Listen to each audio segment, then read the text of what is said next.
¿Qué tal? ¿Cómo están? Tengan ustedes muy, pero muy buenas noches. Bienvenidos a esta nueva edición de Fuego Cruzado.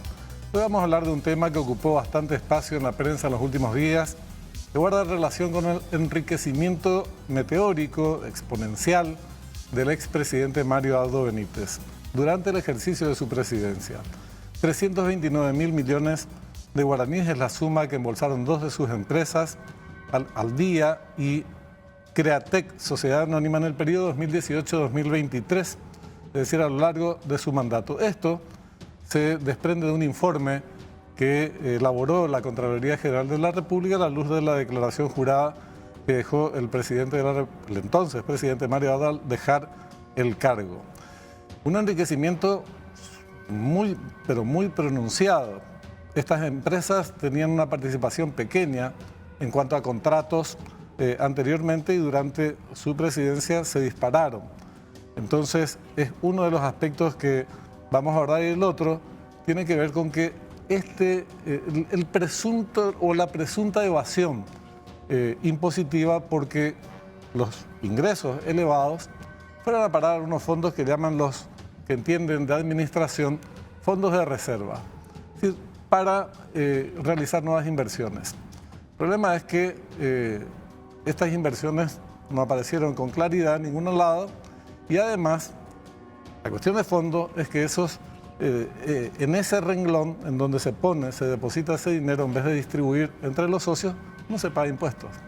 Entonces hay varios temas. Para eso le convocamos y agradecemos que haya accedido a esta charla, aunque más no sea breve, al Contralor General de la República, Camilo Benítez. Buenas noches, Camilo, ¿cómo estás? Jamín, encantado de estar contigo a través de la tecnología, a tus órdenes.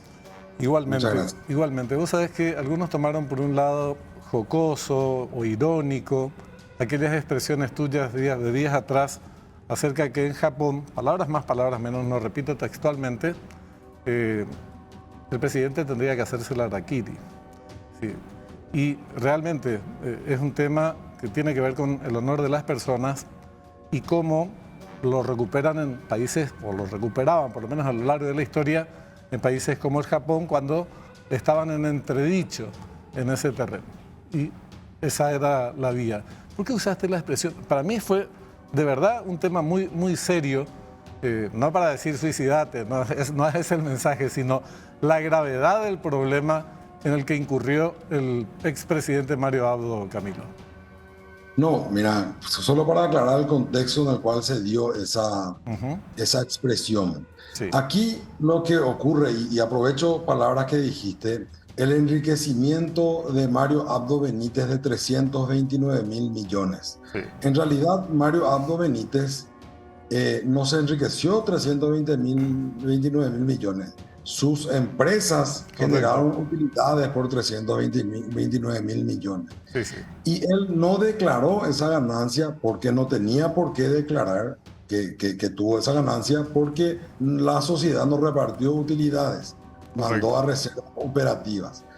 Conducta absolutamente habitual en nuestro país, respaldado de forma legal, y no tiene nada que reprocharse, excepto de que es una conducta habitual porque ayuda a no pagar impuestos. Pero todas las empresas, o muchas de las empresas, mandan a reservas facultativas o reservas operativas. Justamente es un mecanismo legal.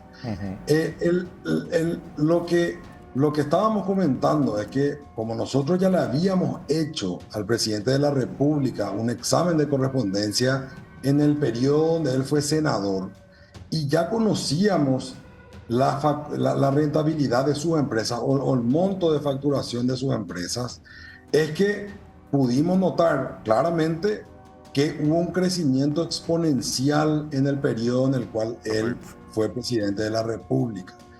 Y ese crecimiento exponencial que fue en ese mandato, estamos hablando de facturar 100 veces más de lo que facturaba antes de estar en el mandato, en un rubro que está vinculado a la administración del Estado. Es decir, vendía asfalto a empresas que contratan directamente con el Estado.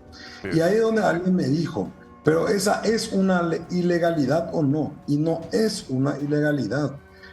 Venderle a empresas que que facturando al Estado no es una conducta pero ilegal. sea ilícita, claro. Inmediatamente. Pero, y ahí alguien me dijo, pero una cuestión inmoral. Y el ejemplo que yo di es, claramente es una cuestión inmoral. El expresidente de la República, al ser presidente, por una cuestión de ética, debería de haber o renunciado a las acciones que tenía o no permitido que su empresa crezca tanto, porque la sospecha que genera al tener un crecimiento 100 veces más antes y después decreció otra vez al salir, o sea, hoy en día volvió a decrecer. Entonces, es una situación que llama mucho la atención y genera un montón de suspicacia.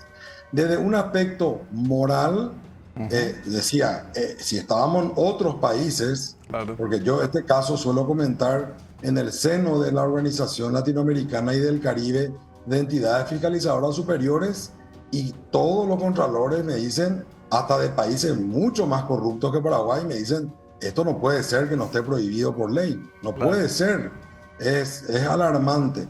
Y el ejemplo del harakiri que di, que quizás fue un exabrupto, pero quería simplemente decir de una manera que se pueda entender.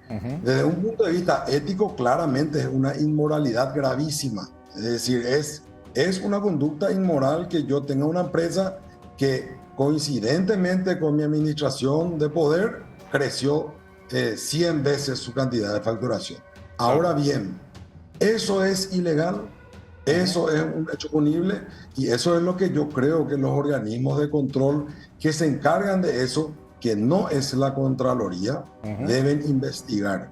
Porque por eso es que nosotros enviamos al Ministerio Público, al público, porque no es nuestra competencia profundizar sobre indicios de lavado de dinero, sobre indicios de evasión impositiva, son otros organismos.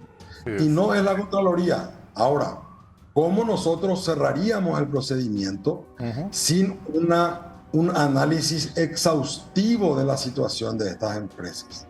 Y también, por último, los organismos que controlan esto eran organismos que dependían del Poder Ejecutivo o dependen del Poder Ejecutivo.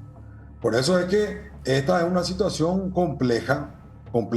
Yo, por ejemplo, el día miércoles, recién me enteré que ya una de estas dos empresas ya tuvo una fiscalización por parte de la SED o de la DENIT. Ese extremo yo desconocía, ¿verdad? Porque acá lo que corresponde justamente es, yo decía que la DENIT abra una fiscalización. Se tiene que ver, por ejemplo, cuánto importó la empresa y cuánto vendió, porque si es que la importación no va de la mano con la cantidad de ventas, puede esconder un hecho punible de lavado de dinero. Exacto. Tiene que ver si el precio o la rentabilidad es exponencialmente mayor que la del promedio, puede esconder otros hechos punibles, o puede que no. Y si no, tendrá que salir bien el examen de correspondencia. Este es un procedimiento, digamos, no conclusivo. Este es un procedimiento suspendido porque a nuestro criterio recibimos su información relevante que nos obliga a enviar esto a otra instancia que sí tienen la competencia de poder profundizar estas supuestas irregularidades. Es clarísima la exposición. Ahora, si bien no hay ninguna necesidad de profundizar el problema moral que representa esto, que un presidente opere de esa forma a través de sus empresas, está el aspecto legal y quisiera aprovechar tus conocimientos, por lo menos, aunque no sea una tarea propiamente de la Contraloría, para ver más o menos divisar hacia dónde va la cuestión, porque si el presidente de la República tiene la lapicera para firmar los contratos públicos, al mismo tiempo es propietario de dos empresas que importan y proveen asfaltos a empresas vialeras.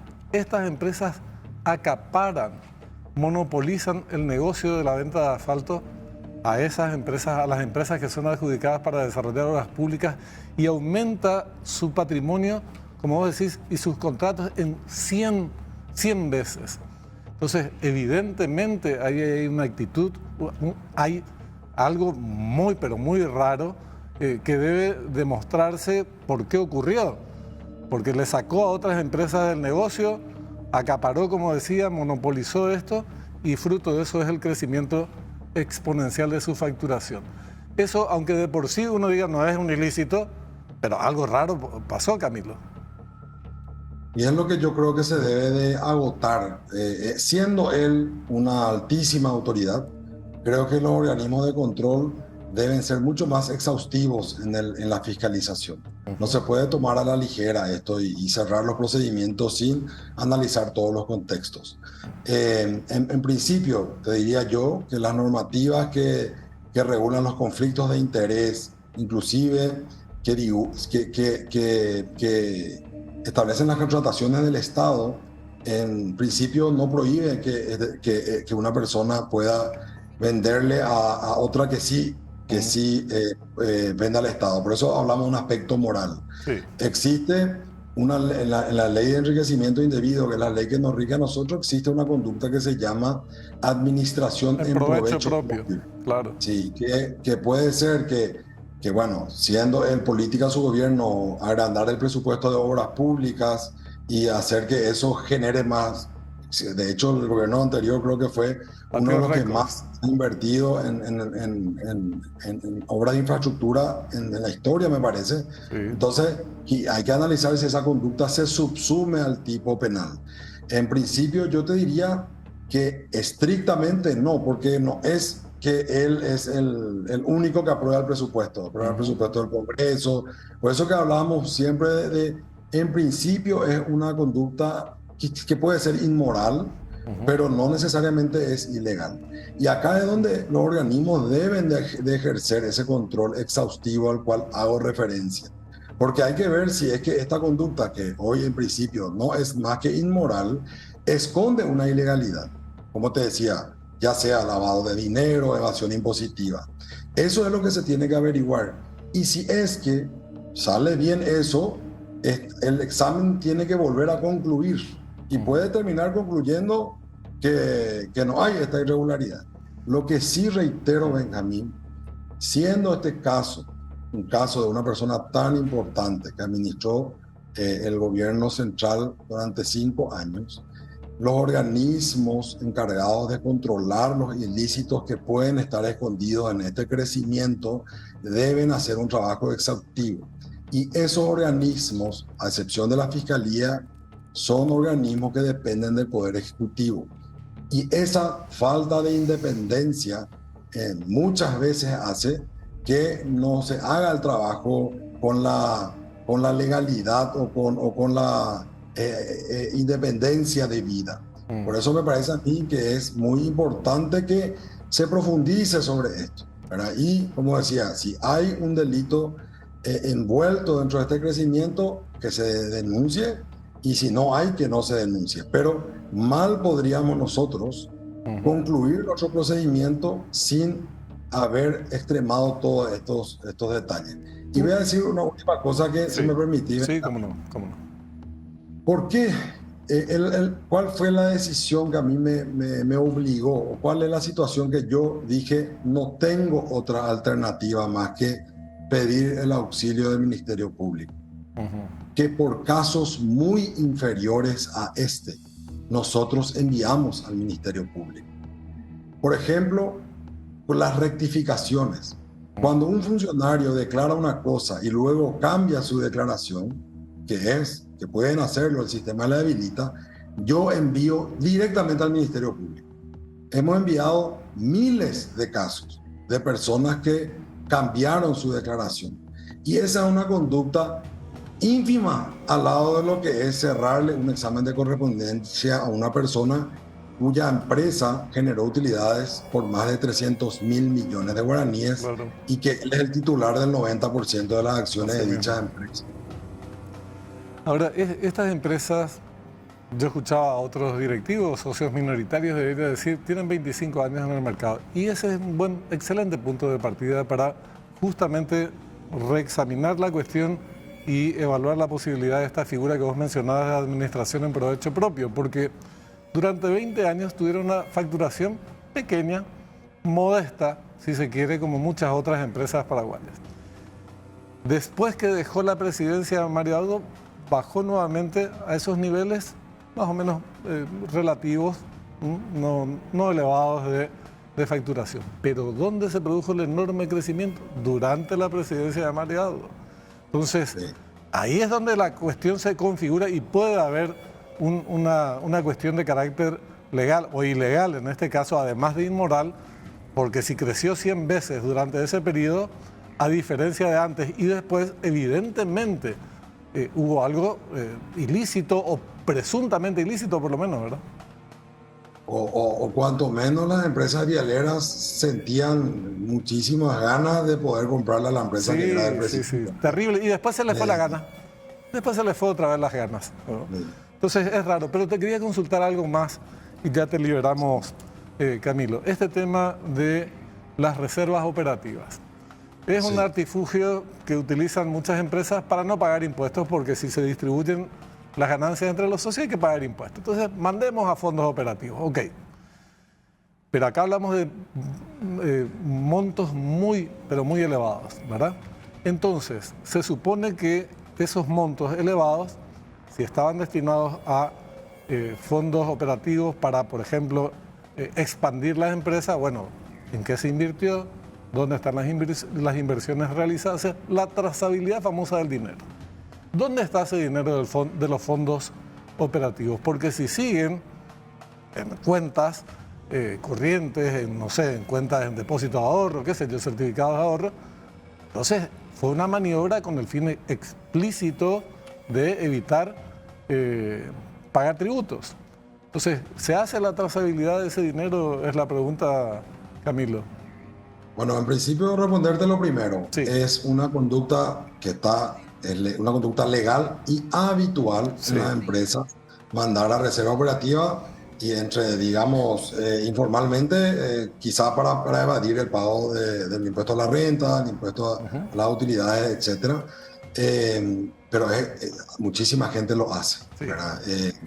Así es que eso no está prohibido y salvo que cambie la normativa o el criterio de tributaciones, es una conducta hasta si se quiera habitual.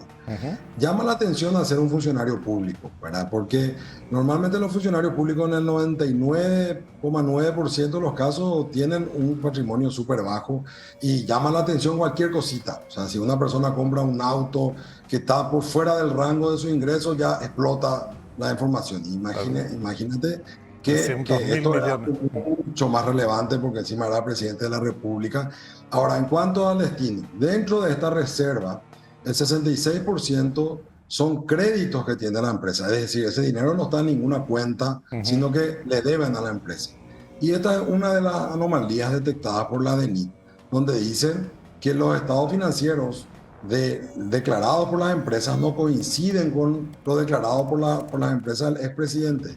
Esa discrepancia es lo que la Contraloría no puede fiscalizar, pero debe fiscalizar la DENIT, y según la DENIT con ayuda del Ministerio Público y CEPRELAT. ¿Por qué? Porque este monto, que más o menos es de 180 mil millones de guaraníes, es un monto que, de no ser verdad que le deben, si se fiscaliza y se obtiene esta información, puede que sea verdad, y si es verdad, está súper bien. Claro. Pero si no es verdad, puede esconder un ilícito, ¿verdad? Que puede ser, por ejemplo, lavado de dinero. Por eso es que es importante saber la verdad. Y acá aprovecho esto para decir nuevamente, porque veo mucho que el hecho es cuestionado dependiendo de quién lo comete. Y eso para mí es ridículo. O sea, acá nosotros tenemos que tener la vara igual para todo el mundo. O sea, si es que esta conducta la hubiera realizado, quizá, no sé, otra persona hubiera sido más criticada, ¿verdad? O menos. Entonces, el hecho es lo que nosotros tenemos un compromiso con la verdad y con la lucha contra la corrupción. Para mí hubiera sido, así como dije el día pasado, sería una irresponsabilidad de mi parte decir que nosotros constatamos la comisión de un hecho punible. Que no constatamos. Pero sería igualmente irresponsable decir que el crecimiento patrimonial del expresidente es razonable habiendo 50 millones de dólares de reserva operativa que es un dinero que él, si es que retira, debe declarar. Si él hubiera repartido su utilidad, su declaración jurada hubiera pasado de un poco más de 15.000, 17.000 millones a 240.000 millones. Y ahí hubiera llamado mucho la atención. Por eso es que nos sentimos contra la espada y la pared en este caso, que solamente podemos suspender el procedimiento, que las otras instancias agoten la fiscalización y luego de eso cerrar el procedimiento. Camilo, te agradecemos muchísimo por el tiempo, muy amable. Encantado, buenas noches. Buenas noches, buenas noches. Camilo Benítez, Contralor General de la República. Este tema va a continuar. Hay muchas cosas, aspectos técnicos o jurídicos que están fuera del alcance de muchos de los que no estamos en ese ambiente, así es que nos comprometemos a seguir desarrollándolo. Hacemos una brevísima pausa, pero continuamos con este tema con funcionarios de la DENIT. A ver, ¿cuál es la responsabilidad o qué participación debería tener esta institución del Estado, en este caso en particular y en casos como este? Ya volvemos.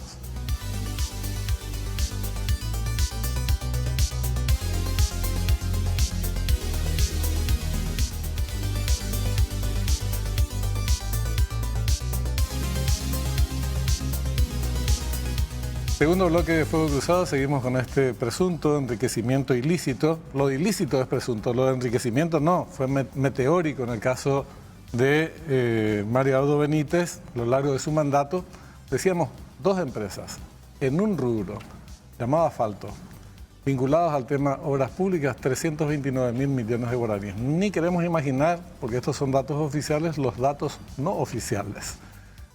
Los alicientes, los incentivos, o en otros rubros. Este es uno, 325.000 millones de guaraníes, casi alrededor de 45 millones de dólares. Y el otro tema, además de enriquecimiento, presuntamente ilícito, el de la evasión de impuestos.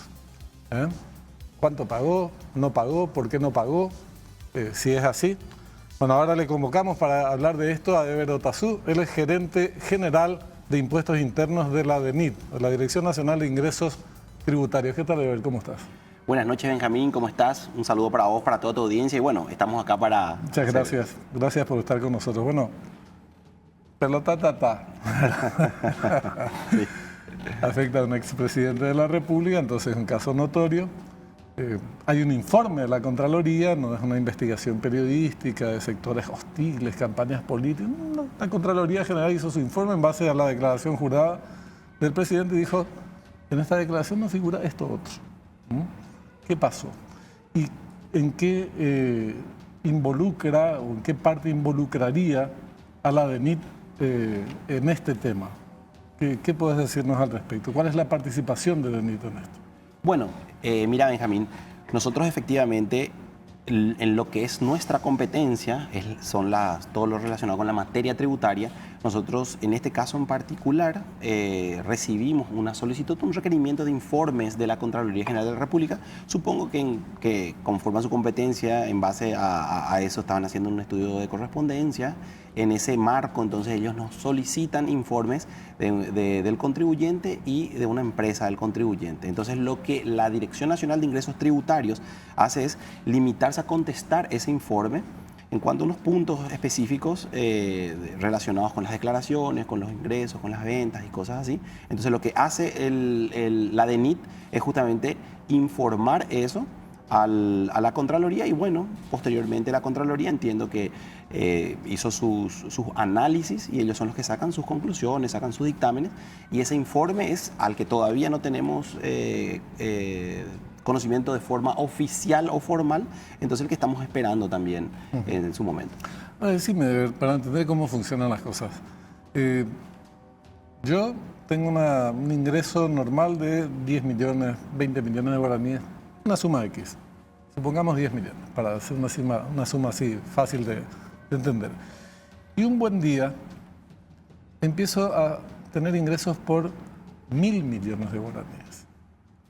Eso, para la DENIT, ¿qué significa? ¿O qué actividad tendría que realizar la DENIT cuando un contribuyente salta, o sus empresas, aunque no sea él directamente, de ese nivel de ingresos a uno que es 100 veces superior?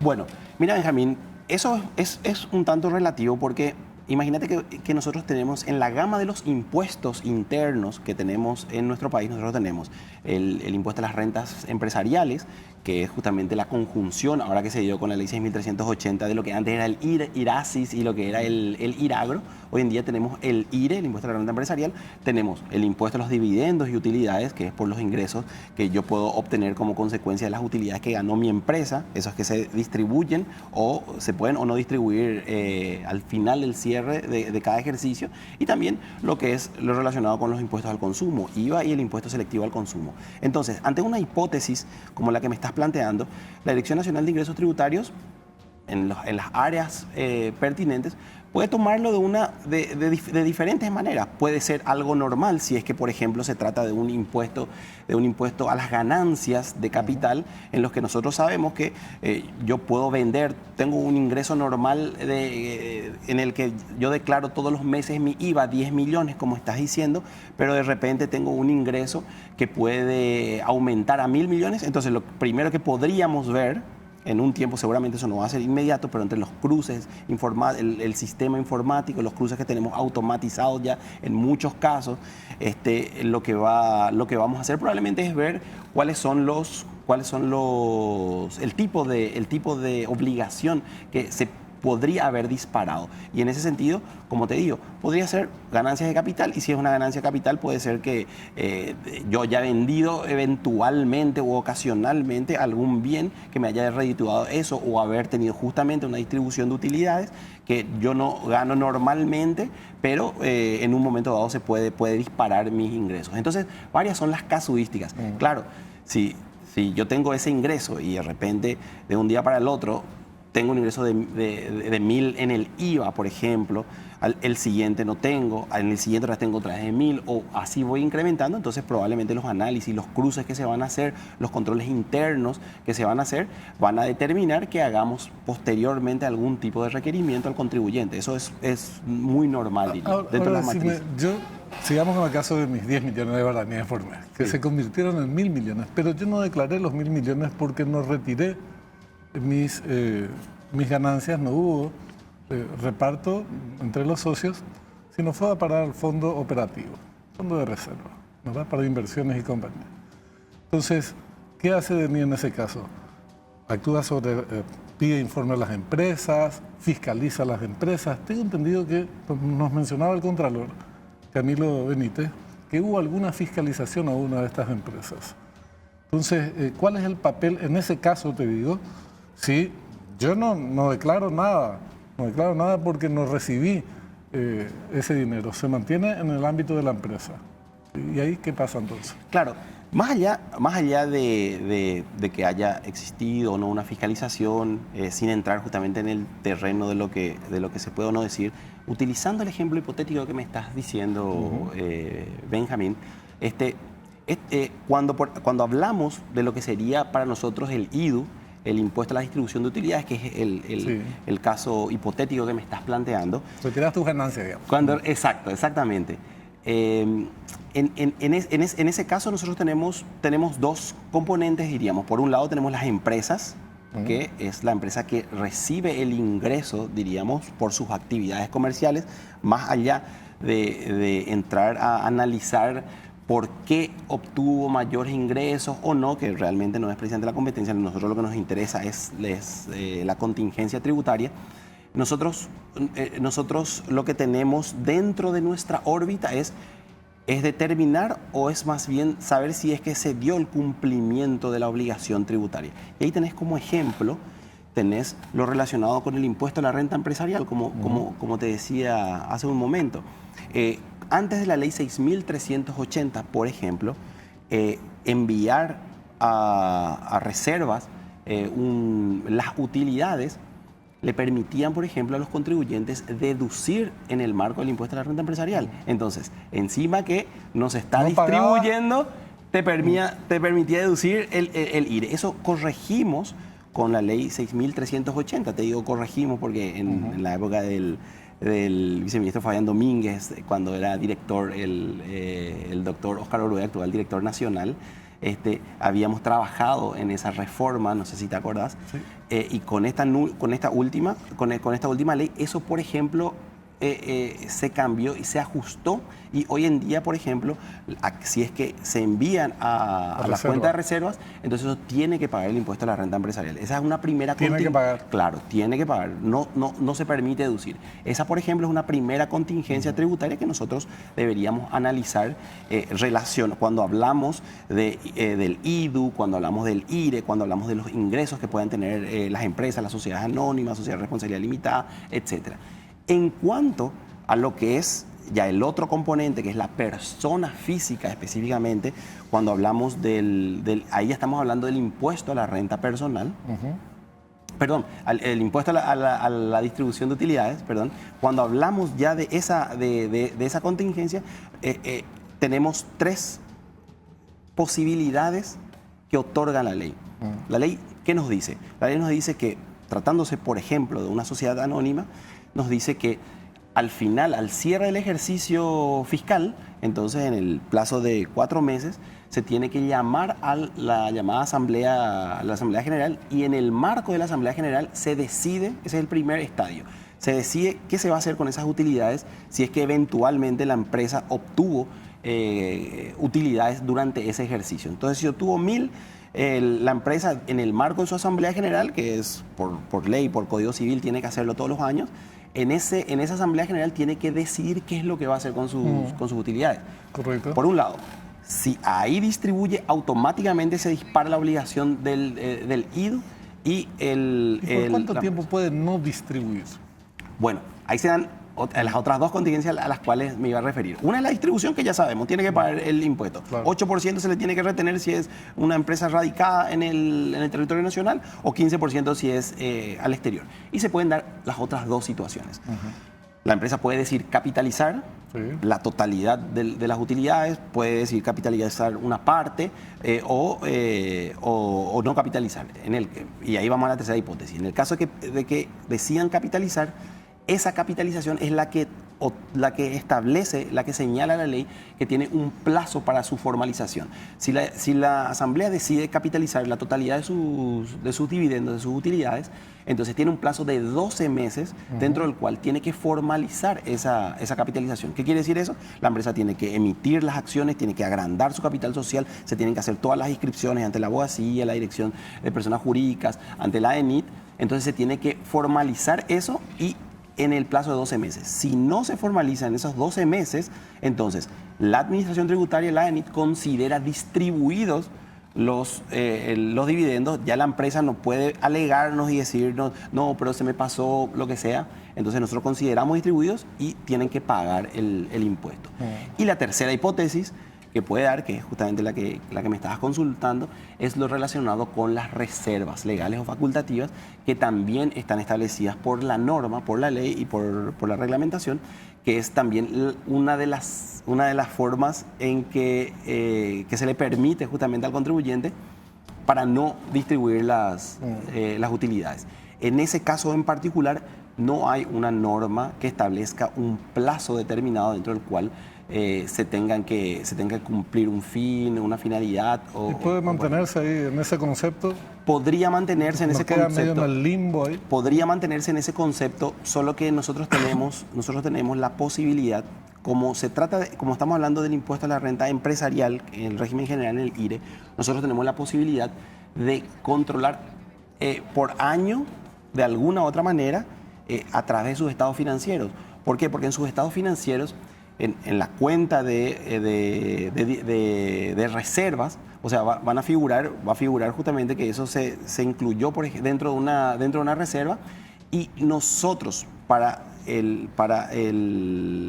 la materia tributaria, o sea, para nosotros, mientras esté en la cuenta de reservas, todavía es, no quisiera equivocarme, pero para nosotros son utilidades que todavía no fueron distribuidas. Más allá del motivo de la reserva, si es que hay un cambio de criterio, si es que hay una cancelación de la empresa, o sea, si decide, por ejemplo, liquidar la empresa, o si la empresa decide darle otro destino, capitalizar inclusive cualquier otro destino, esa cuenta tiene que pagar la distribución de utilidades, o sea, el IDU. Entonces, en cuanto a la contingencia tributaria, esa es una cuenta que si hay una variación del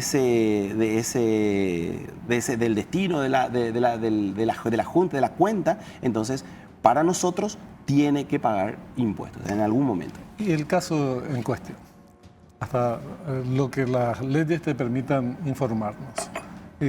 Está el caso del presidente de sus dos empresas, del expresidente de la República, hablamos de 329.000 millones de guaraníes de ingresos, no se repartieron las utilidades, se envió a ese fondo operativo, hasta ahí es lo que dice la Contraloría.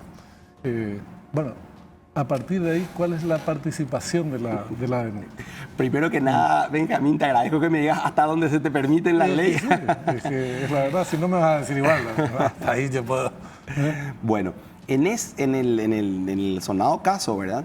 En particular, nosotros tuvimos una participación de colaboración conforme a lo que nos permiten y lo que nos obligan también las leyes actuales de transparencia. Porque como bien sabes, nosotros tenemos reserva en las actuaciones, tanto desde el punto de vista de la ley 125 de impuestos internos propiamente dicha y también de nuestra ley 7143, que es de la creación de la Dirección Nacional de Ingresos Tributarios.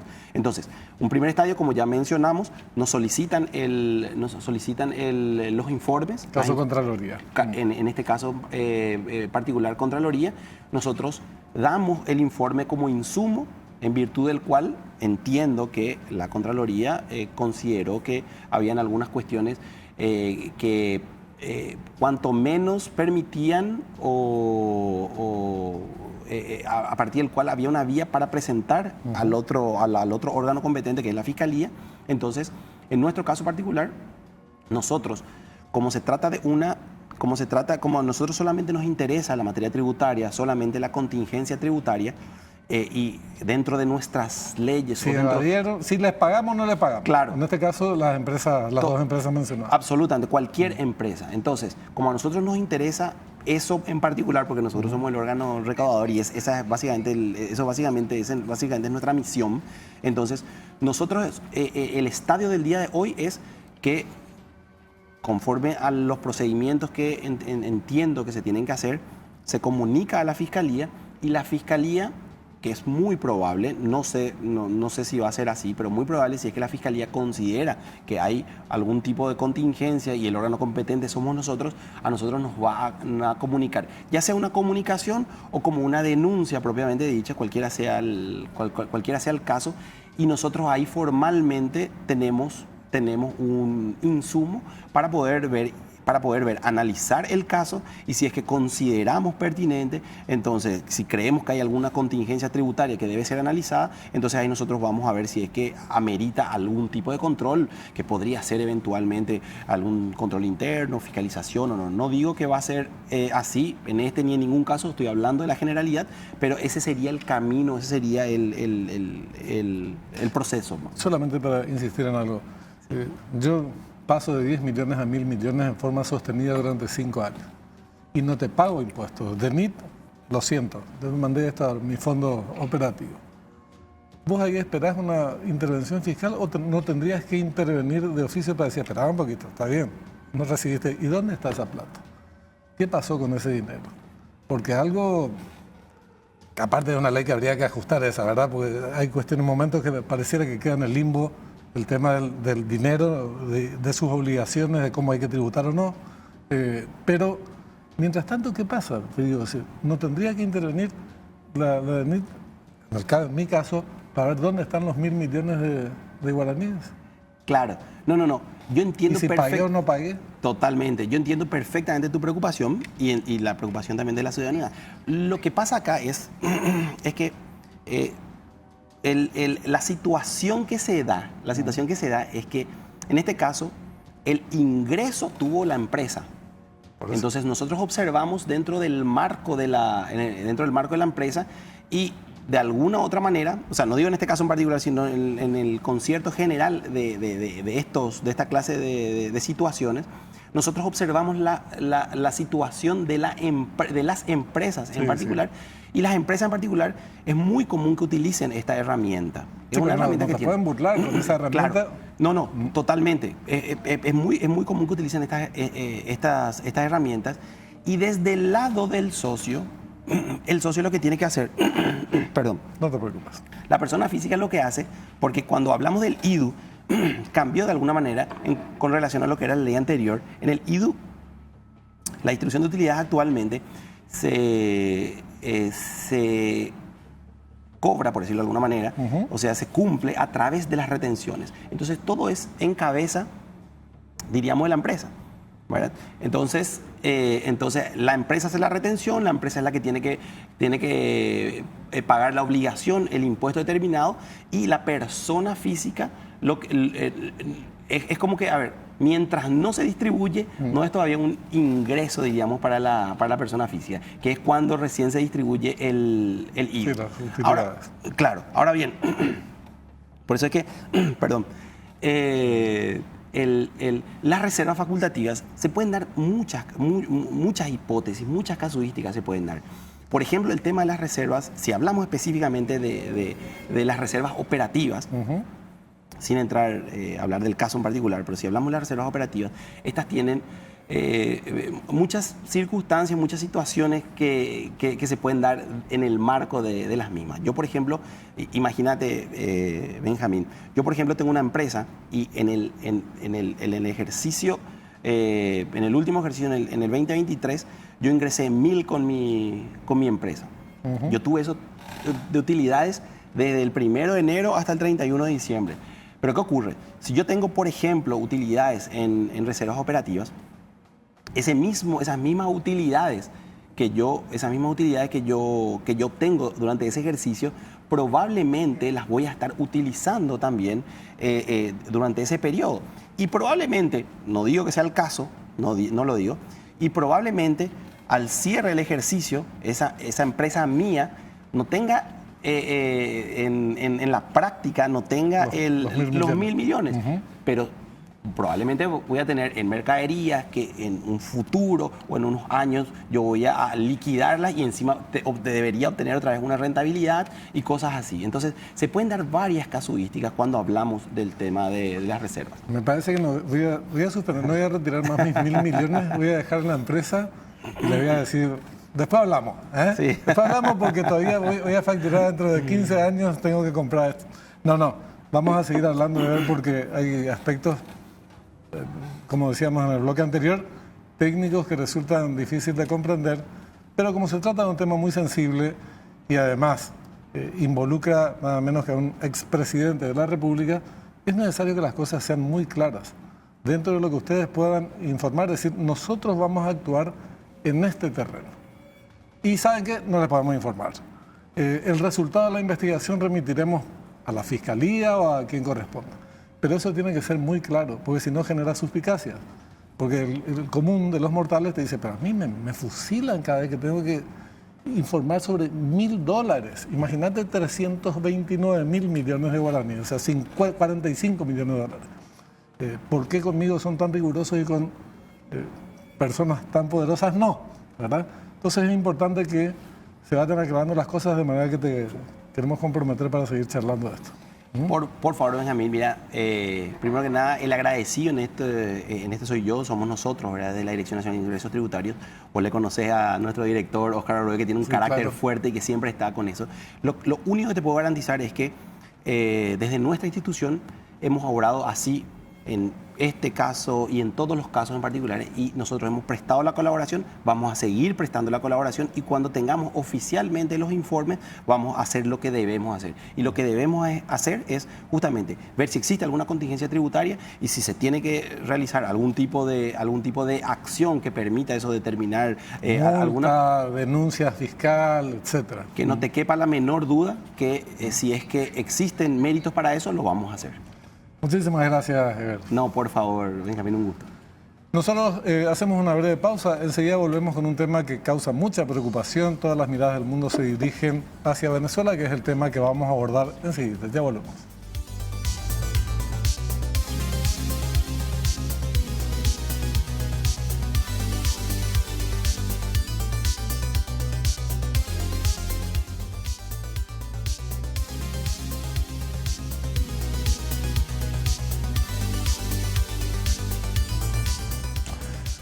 Segundo capítulo de Fuego Cruzado. Volvemos con este tema que habíamos anunciado, este nuevo capítulo de la tragedia que vive Venezuela, la tragedia a la que está sometida la República de Venezuela por esta brutal dictadura encabezada por Nicolás Maduro. Las cifras son elocuentes, en poco tiempo más de 1000 detenidos, 16 muertos desgraciadamente. Son cifras cambiantes, según las fuentes también van variando, pero todas en aumento. Antes de esto se produjo días atrás el factor desencadenante de esta nueva oleada represiva en Venezuela y de persecución política sistemática.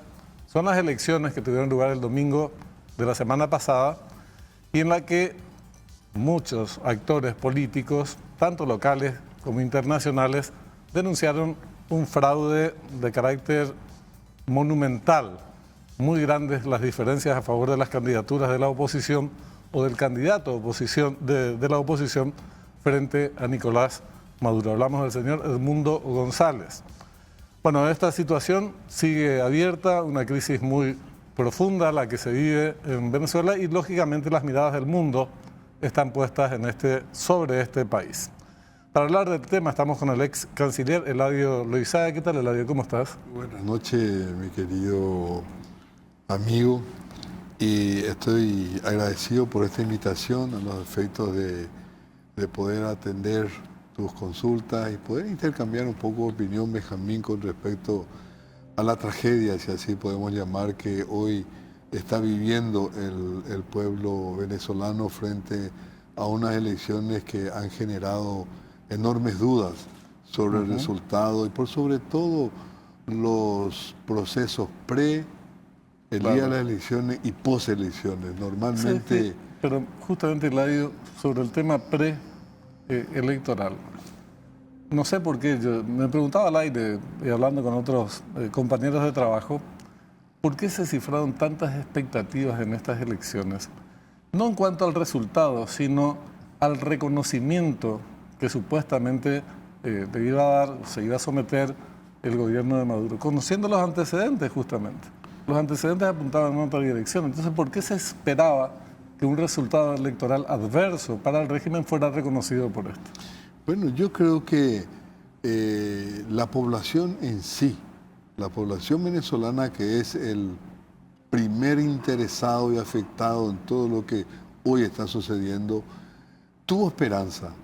Creyó, ¿verdad?, de que en esta oportunidad podían ir regresando a un proceso democrático, a la recuperación de su libertad plena, al respeto de sus derechos, los derechos humanos, el derecho a la libre expresión. Y creo que se pensó que se vería la luz al final del túnel, pero los hechos preelectoral ya nos señalaban cuál podría ser el resultado de estas elecciones. Porque fíjate, también creo que acá hubo un exceso de buena fe por parte de Estados Unidos, por parte de la Unión Europea y otros estados que acompañaron el famoso Acuerdo de Barbados, donde se establecieron pautas y compromisos para llevar adelante un proceso democrático, transparente y participativo. Pero semanas después hemos visto que después de las elecciones internas dentro de la oposición, que no fue seguido por el Consejo Nacional Electoral a propósito, ¿verdad? Fue inhabilitada la principal candidata que obtuvo la mayoría de los votos, ¿verdad? Y bueno, esto siguió después con la siguiente persona a quien ella proyectó para ser la candidata, también inhabilitada, y posteriormente llegó el señor González Urrutia a concitar esa posibilidad. Pero la población creyó, ¿verdad? Creyó, pero lastimosamente vuelvo a decir que de mi experiencia personal de los 5 años que tuve que dialogar, lidiar con Venezuela, especialmente con la ex canciller Delcy Rodríguez, los procesos negociadores en los cuales hemos participado como país por la oposición a fin de encontrar un compromiso de llegar a un proceso electoral, un compromiso de la constitución de un tribunal electoral, de un consejo electoral plural. Hemos visto que no, todo fue ganar tiempo, ¿verdad? Sí, en el correr de los tiempos fue así. Y lastimosamente hubieron otros actores, y eso lo tengo que decir, como el caso del expresidente Zapatero, que recuerdo una noche me llama y me dice: pero mire, canciller, la posición de Paraguay es un poco dura, si podemos flexibilizar para llegar a un acuerdo, pero esto sería hacer un retroceso en lo que nosotros estamos planteando. Y él me dice: yo tengo el apoyo de los Estados Unidos. Yo le felicito que usted tenga el apoyo de Estados Unidos, pero Paraguay sepa que es independiente, y el presidente de la República, entonces el presidente Carter, nos señaló claramente la defensa de los principios y valores democráticos en todo este proceso negociador. Y la última reunión que se hizo dentro de ese marco fue en Dominicana, donde me habían comentado eso un ex canciller que estuvo presente, que omito su nombre. En un momento dado le pregunta el presidente de Costa Rica, de Dominicana, a Zapatero si él era un mediador o representaba directamente los intereses del gobierno. Es decir, esos son los antecedentes que hemos venido viendo, observando, y también en ese periodo la oposición no estaba unida. Claro. Entonces era muy difícil. Probablemente ese sea el punto diferencial con respecto a los procesos anteriores, pero yo no me refería a las expectativas ciudadanas, que son absolutamente normales y comprensibles que existan. Cuando ven que hay una posibilidad cierta de ganar unas elecciones, la gente apuesta a eso, además que es la vía democrática, institucional y pacífica, que es lo que la gente quiere, ¿no? Nadie quiere poner en riesgo su integridad física, ni la de sus familiares, seres queridos, y de nadie en general, excepto los que detentan el poder. Y el problema es ese. A nivel de la comunidad internacional se generó expectativa de los medios de comunicación. Este domingo cambia la situación en Venezuela. ¿A raíz de qué? Porque los antecedentes son de 11 años de dictadura ininterrumpida. Aunque hayan habido elecciones, el régimen, la constitución, la forma en que está integrado el régimen político en Venezuela es dictatorial. Sus prácticas son dictatoriales. Y en este proceso electoral no hubo observación internacional.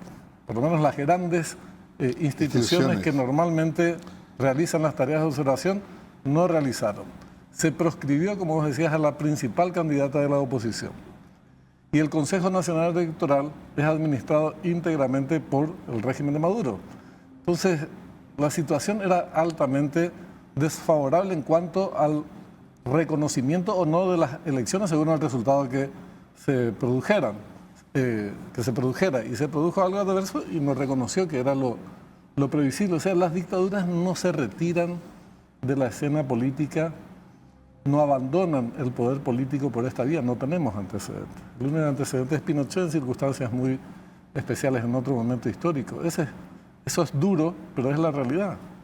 Sí, efectivamente lo que señalaba es correcto. Y aquí la comunidad internacional, como te decía al comienzo, cuando se acordó la presencia de observadores internacionales, la Unión Europea y otros órganos creíbles, porque esa es la realidad, creíbles, porque yo puedo tener una observación electoral de sectores que me son afines, de amigos, ¿verdad?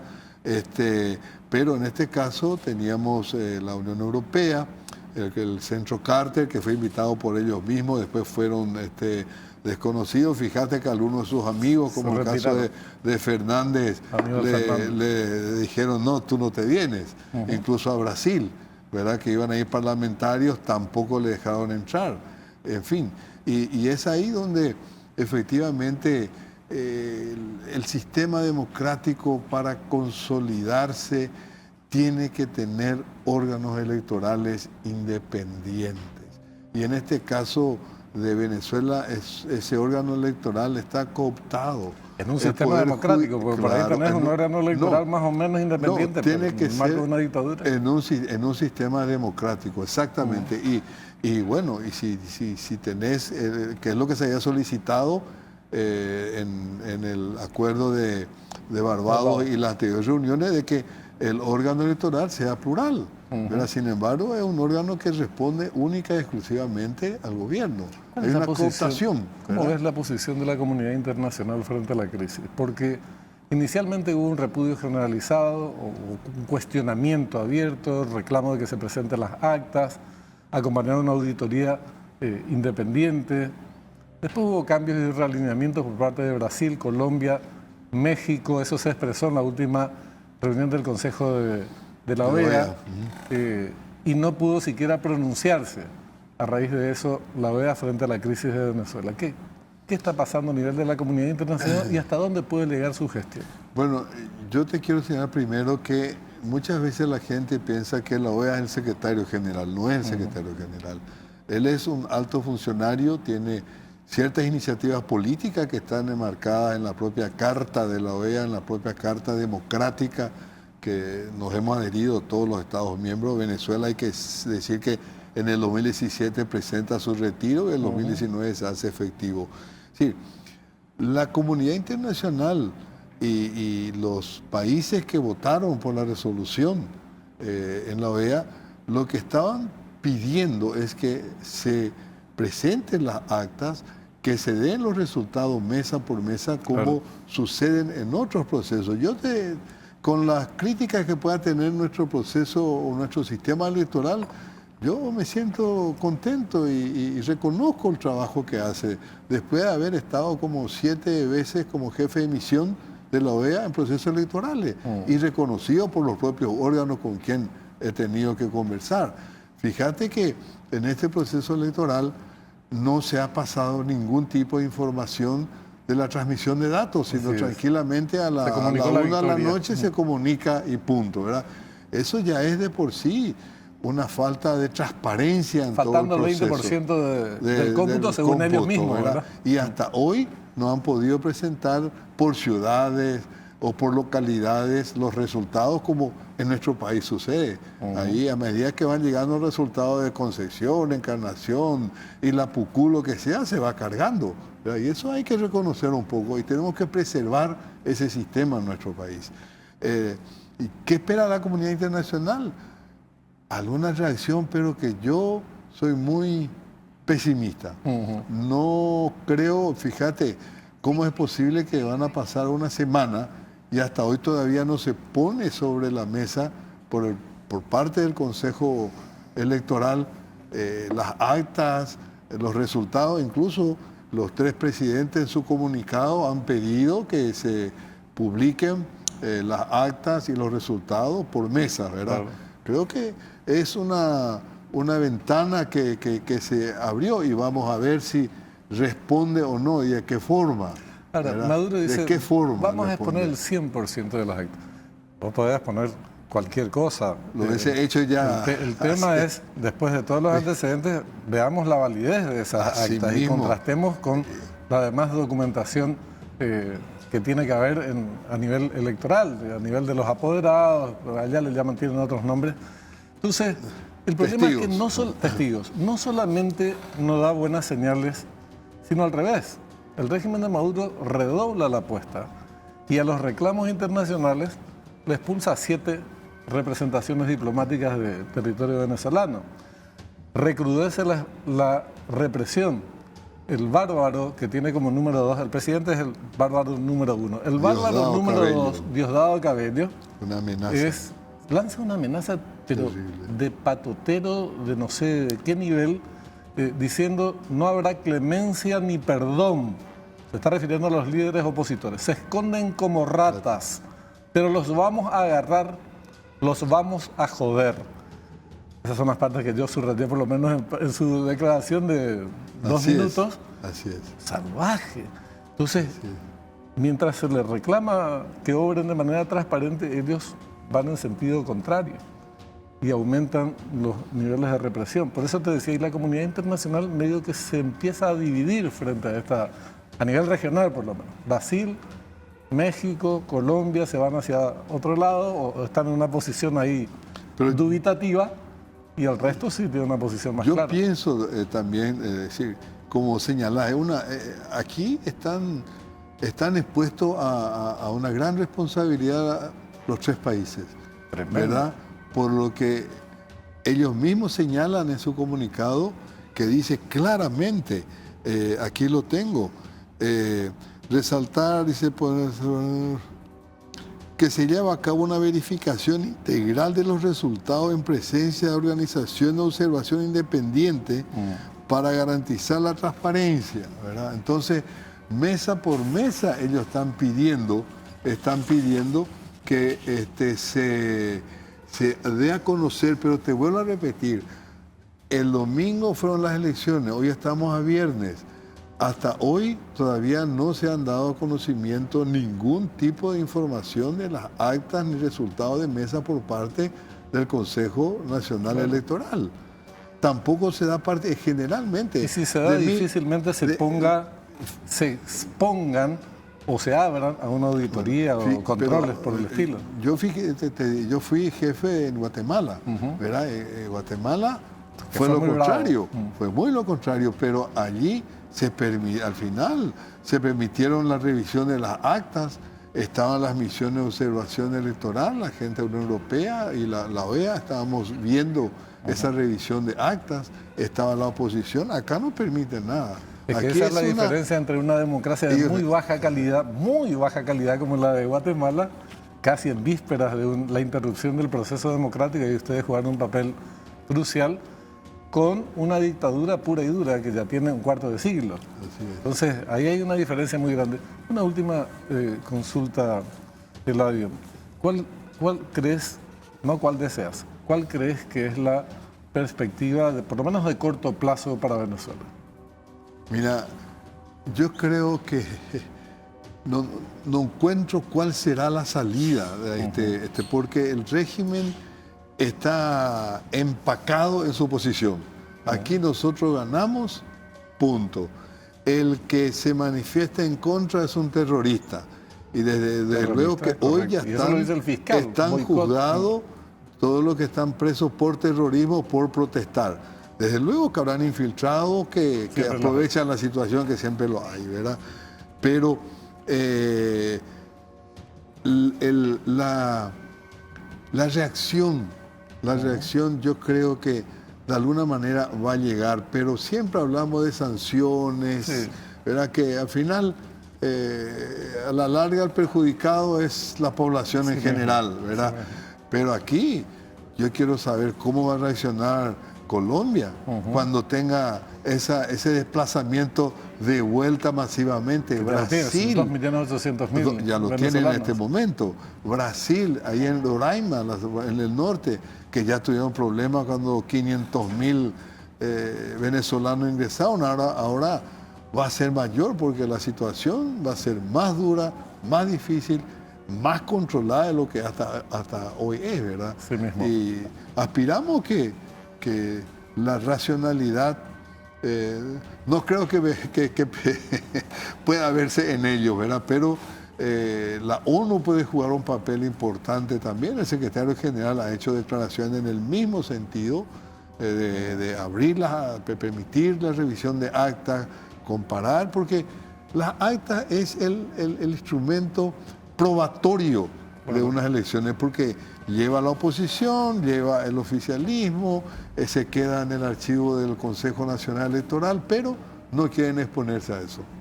Bueno, esperemos efectivamente que se reordene la situación en algún momento en Venezuela, que ese momento sea pronto. La situación no es para nada sencilla, bastante aguda la crisis que soporta hoy el pueblo venezolano, y es un partido que se libra en territorio venezolano, con jugadores venezolanos, y entre ellos van a tener que encontrar las fórmulas como para sacarse de encima a esta dictadura. Desde luego que en el marco del respaldo internacional, que siempre es importante. Eladio, te agradecemos mucho la presencia. Gracias. Vamos a seguir hablando, pero es muy breve esta charla. Vamos a ampliarla en próximos programas. Pero yo lo único que deseo es que el pueblo venezolano encuentre paz y que la comunidad internacional pueda realmente estar presente pidiendo el respeto respeto de la soberanía popular. El pueblo se expresa a través de los votos. No hay nada que hacer. Sin ninguna duda. Gracias, Eladio. Gracias, muy amable, Benjamín. A ustedes también gracias por estar del otro lado, por la preferencia. Nos reencontramos próximamente el siguiente domingo. Antes, un consejito. Con Basa Hogar, por fin vas a poder decir, esta es mi casa, y hacer todo lo que quieras sin pedir permiso a nadie. Cama del tamaño que quieras, una pieza exclusiva para tus perritos o gatitos. Es mi casa con Basa. Solicita tus préstamos con tasas desde 7,9% de interés anual y un plazo de hasta 27 años. Contacta al 021-618-7070. Con Basa es mi casa. Basa, cuando quieras, estamos. Ahora sí, nos despedimos hasta el próximo domingo a las 21 horas. Hasta entonces.